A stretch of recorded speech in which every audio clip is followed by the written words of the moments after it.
வணக்கம். இன்றைக்கு நாம் பார்க்கக்கூடிய பதிவு நம் முன்னோர்களுக்காக ஏற்றப்படும் மகாபரணி தெய்வம்தான். இப்பொழுது மகாலய பட்சம் நடந்து கொண்டிருக்கிறது. மகாலய பட்சம் என்றாலே 15 நாட்கள் தான். இந்த 15 நாளும் நம்ம தீபம் ஏற்றி வழிபட்டால் நம்ம முன்னோருக்கு ரொம்ப சிறந்ததுன்னு சொல்லுவாங்க. அப்படி 15 நாள் நம்ம தீபம் ஏற்ற முடியவில்லை என்றாலும் திதி கொடுக்க முடியல, தர்ப்பணம் செய்ய முடியல, எதுவும் செய்ய முடியலனாலும் அன்னதானம் செய்ய முடியலனா கூட பரவாயில்லைங்க.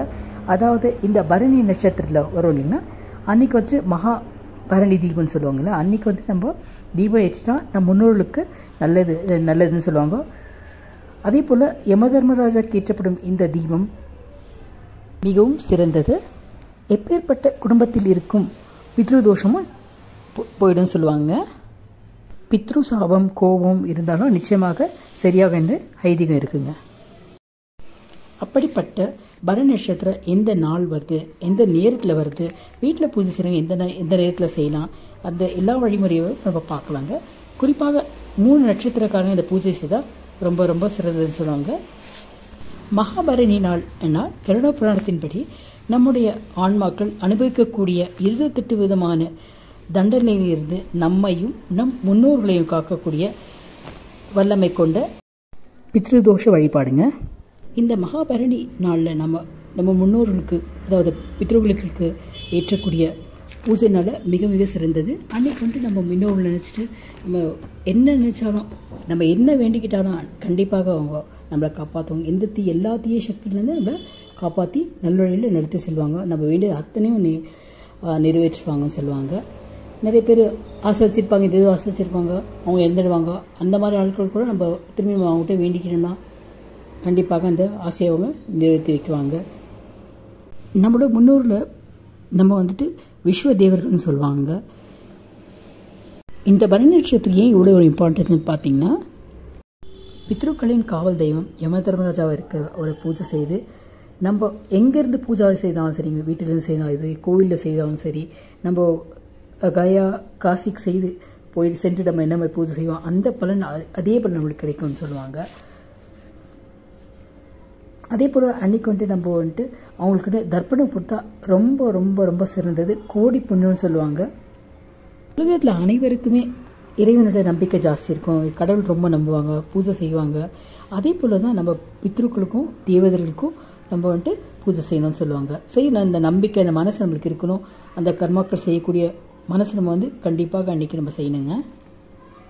நம்ம இந்த மாதிரி சின்ன சின்ன பூஜை வீட்டிலும் சரி கோவிலும் சரினா நம்மளோட முன்னோட ஆத்மா சாந்தி அடையும்னு சொல்லுவாங்க.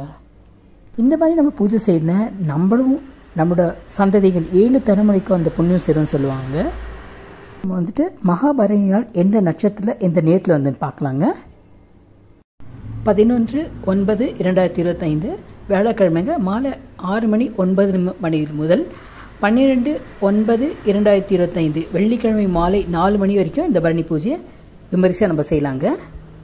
இந்த தேதி 4 மணிக்கு முடியறதுனால நீங்கள் செய்ய முடியல பூஜைனாக்கா ஒரு நாள் முன்னாடி 11ஆம் தேதியே நம்ம மகாதீபத்தை ஏற்றி பூஜை செய்யலாங்க. அதாவது 12ஆம் தேதி நம்ம தர்ப்பணம் கொடுக்கலாம், வஸ்திரதானம் கொடுக்கலாம்.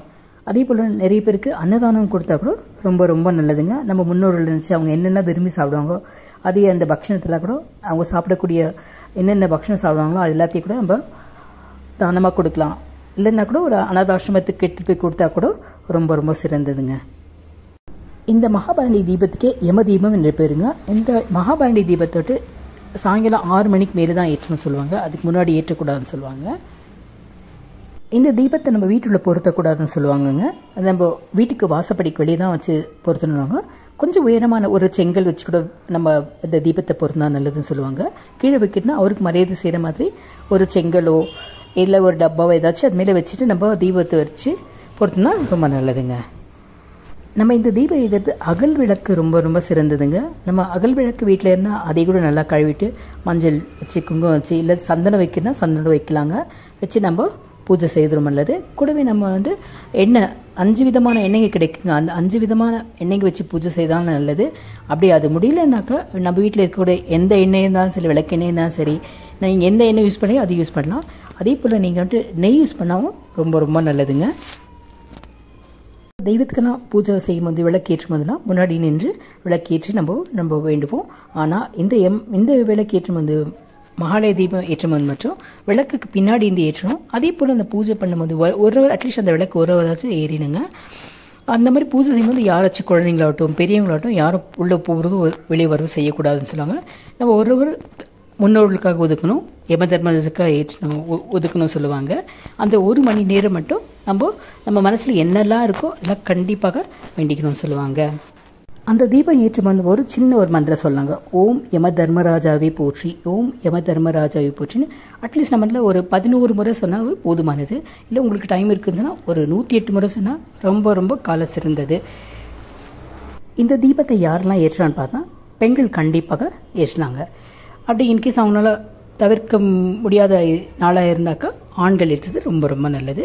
அதே போல் குழந்தை கூட பெண் குழந்தை இருந்தால் கூட அவங்க கையில் கூட ஏற்றினா ரொம்ப நல்லது. கர்ப்பிணி பெண்கள் ஏற்றலாமான்னு கேட்டால் கண்டிப்பாக ஏற்றக்கூடாதுங்க. அதே மாதிரி குழந்தை பிறந்திருந்தால் கூட அந்த தீபத்தை ஏற்றக்கூடாதுன்னு சொல்லுவாங்க. ஒரு 3 மாதம் வரைக்கும் அது இருந்தாக்கா ஏற்றக்கூடாதுன்னு சொல்லுவாங்க பெரியவங்க. இதற்காக இந்த மாதிரி தீபங்கள்லாம் ஏற்றணும்னு சொல்லுவாங்க. சில வீட்டுங்களில் துர்மரணங்கள் ஏற்படுவோம், ஆக்சிடென்ட் ஆகிருக்கும், அவங்க ஆத்மா சாந்தி அடைனா இந்த மாதிரி பூஜை செய்தால் கண்டிப்பாக அவங்க ஆத்மா சாந்தி அடையும் சொல்லுவாங்க.